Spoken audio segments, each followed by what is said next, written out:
बिस्मिल्लाहिर्रहमानिर्रहीम। अस्सलाम वालेकुम। मैं हूं मोहम्मद शाहिद और आप देख रहे हैं चन्नू टीवी। इंसानी ज़िंदगी बचाना ना क्या हिलाकत है बल्कि कार सवाब है। फरमान रसूल है कि जिसने एक इंसानी ज़िंदगी बचाई तो गोया उसने पूरी इंसानियत बचा दी। मगर मियाँ चन्नू का हाल ये है कि मियाँ चन्नू के कुछ इलाकों से 11,000 kV की गुज़रती हुई हाई वोल्टेज तारें जो हम वक्त मौत बांटने में मसरूफ़ हैं। हमारे मियाँ चन्नू के अवाम उसके मकीन इंतहाई दुश्वार ज़िंदगी गुजार रहे हैं और हम वक्त वो मौत के मुंह में रहते हैं। तो इस वक्त जमात अहले सुन्नत वल जमात के उस्मान अल खैरी साहब जो राब्ता सेक्रेटरी हैं सिटी मियाँ चन्नू के, हमारे साथ मौजूद हैं। ये समाजी सियासी शख्सियत भी हैं। इनसे बात करते हैं कि इन्होंने ये बेड़ा उठाया कब से और इन्हें क्या ज़रूरत महसूस हुई। अस्सलाम वालेकुम जी। वालेकुम अस्सलाम। अस्सलाम वालेकुम जी। वालेकुम अस्सलाम। उस्मान अल खैरी साहब, क्या हाल चाल? ठीक ठाक है जी? अल्हम्दुलिल्लाह। आप हमें ये बताएं कि ये जो आपने बेड़ा उठाया है तारों के सिलसिले में, ये कब से शुरू किया काम? आपको क्यों ये महसूस हुआ कि मैं ये काम करूं? बिस्मिल्लाहिर्रहमानिर्रहीम। सबसे पहले तो शायद भाई मैं आपका और आपकी टीम का चन्नू टीवी का शुक्रिया अदा करता हूं कि आपने मियाँ चन्नू की आवाज़ को बुलंद करने के लिए हमें अपने स्टूडियो में दावत दी। ये अल्हम्दुलिल्लाह 2014 से मैंने इसको उठाया है। इसमें एक नौजवान इस तारों के साथ लग गया, वो मैंने अपनी आंखों के सामने देखा, लेकिन मुझसे बर्दाश्त ना हुआ।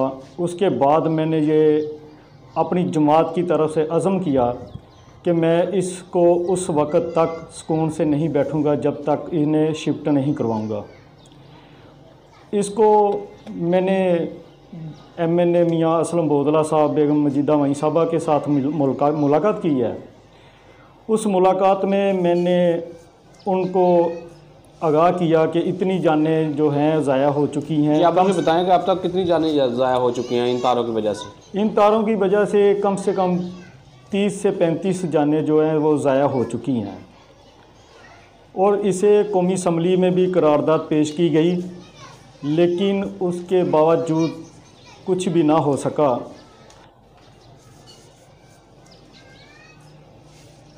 अच्छा, आप मुझे ये बताएं कि अब तक इन तारों की वजह से 30 से 35 इंसानी जानें ज़ाया हो चुकी हैं। इससे और कितने लोग मुतासर हुए? इससे इरशाद भाई मैंने आपको एक पिक्चर सेंड की है। आज तक जितने भी हैं उनकी जानें ज़ाया हुई हैं, लेकिन मैंने एक पिक्चर आपको सेंड की है जो अल्लाह पाक ने उस लड़के को ज़िंदगी दी, लेकिन वो अपने माँ बाप के सामने तो ज़िंदा लाश है। बिल्कुल उसका दर्द जो है वो ख़त्म हो चुका है। तो मैं इसके लिए कोशिश कर रहा हूँ और इसको इंशाल्लाह मुझे उम्मीद है कि बहुत जल्द ये तारें शिफ्ट हो जाएंगी। आप इन तारों के सिलसिले में किन किन अफराद के पास गए, सियासतदानों के पास गए, वज़ीर मशीर के पास गए और क्या जवाब मिला? मैं मौजूदा MNA पीर ज़ौहर हुसैन कुरैशी साहब से भी मिला हूँ, जो पार्लियामेंट्री सेक्रेटरी है पानी बिजली के, उनको मिला हूँ। लेकिन वो सियासतदानों वाली जो बातें होती हैं कि ये हो जाएंगी, लेकिन वो जैसे आलू के ऊपर से मट्टी साफ़ करने वाली बात होती है वो उन्होंने की थी। लेकिन मैं उमर अयूब साहब के पास भी गया हूँ इस्लामाबाद में, जो वज़ीर है पानी बिजली के, उनके पास भी गया हूँ, लेकिन उन्होंने भी बिल्कुल मेरी बात नहीं सुनी। लेकिन मुझे तो ये है कि एक इंसान की ज़िंदगी बचाने से पूरी इंसानियत बच सकती है।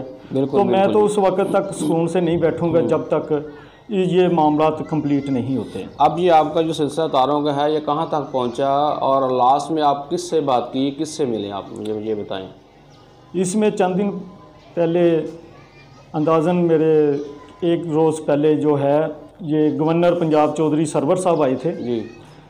गवर्नर साहब से मैंने मुलाकात की है, उनको ब्रीफ़ किया है कि ये मियाँ चन्नू का इलाका शहरी आबादी है, इससे इतनी जानें जो हैं वो ज़ाया हो चुकी हैं, तो इसमें हमारी कोई भी सियासी या कोई सरकारी अदारा हमारी बात नहीं सुन रहा। तो उसमें गवर्नर साहब ने मुझे ये यकीन दहानी कराई है कि इंशाल्लाह बहुत जल्द जो है इनको शिफ्ट करवा दिया जाएगा। अच्छा, इससे पहले आपने एक मुस्लिम लीग दौर गुजरा है, उसमें भी किसी से बात की आपने? जी, मुस्लिम लीग दौर में मैंने मियाँ असलम बोदला साहब के साथ बात की थी, लेकिन शायद भाई यकीन करें कि ये जो सियासतदान है इनको इंसानी ज़िंदगी के साथ बिल्कुल दिलचस्पी नहीं, इनको सिर्फ़ अपनी सियासत के साथ है। अगर दिलचस्पी हो इनको इंसानी ज़िंदगी के साथ, तो ये मेरा ख्याल है कि एक दिन का मसला है, एक दिन में ये मसला क्लियर हो सकता है और लोगों की ज़िंदगियाँ बच सकती हैं। हमारे यहाँ तो ये मिसल बहुत मशहूर है कि जब कोई हादसा बड़ा हो जाएगा तो तभी हम होश के नाखन लेते हैं, तो इसके बारे में आप थोड़ी सी वजाहत कीजिएगा कि क्या कहना चाहेंगे? इसके बारे में मैंने बहुत से जो ये हादसा हुए हैं, हमने रोड भी ब्लॉक किए, इंतज़ामिया के सामने भी गए हैं, सीओ साहब के पास भी गए हैं। ये तो सीओ साहब हैं, ये तो बिल्कुल एक लो स्टैंडर्ड है ना। मैं तो वज़ीरों के पास भी गया हूँ, लेकिन वज़ीरों ने भी ये बात नहीं सुनी, रोड भी ब्लॉक किए हैं।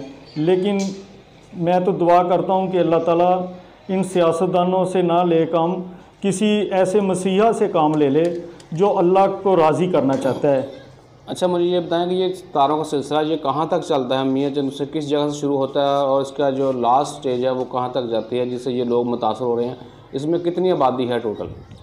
शायद भाई ये है इल्मदीन कॉलोनी शमाली बस्ती है, इसके बाद फैसल टाउन का इलाका है, कच्ची आबादी है, 6 नंबर कारखाना है, इनके ऊपर से गुज़रती है। तो ये किसी को पहचान नहीं करती, जो भी इसके सामने आएगा वो ज़िंदगी से हाथ धो बैठेगा। ये कमो पेश कितने इतने जो अफराद हैं,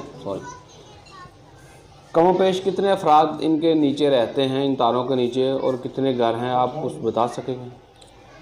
जी अल्हम्दुलिल्लाह ये कम से कम 200 से 250 घर हैं, और इनके अफराद जो लगाए जाएं तो वो 1000 की तादाद से भी ज़्यादा हैं। ठीक होगा जी, उस्मान खलील साहब, आप हमारे स्टूडियो में तशरीफ़ लाए, आपका बहुत शुक्रिया। हम कोशिश करेंगे कि आपका पैगाम आला काम तक पहुंचाया जा सके। तो नाज़रीन, आपने देखा कि इंसानी ज़िंदगी बचाने के लिए वाहिद फ़र्द ही काफ़ी है, जो उस्मान खैरी की सूरत में हमारे साथ मौजूद हैं। इन्होंने ये ख़ुद ही बेड़ा उठाया, इस्लामाबाद भी गए, वज़ीरों मशीरों से बातें भी की। आप देखते हैं कि आगे क्या सिलसिला निकलता है, कहाँ तक इनकी जो काविश है पूरी होती है। खा कि हमारे हुक्मरान जो हैं किसी बड़े हादसे के मुंतज़र हैं कि जब भी कोई बड़ा हादसा हो तो फिर ये तारें जो हैं क्या ये तो 3 दिन में ही यहाँ से शिफ्ट हो जाएंगी। तो आप देखते रहिएगा चन्नू टीवी। अपने मेज़बान मोहम्मद शाहिद को अब इजाज़त दीजिएगा। अल्लाह हाफिज़।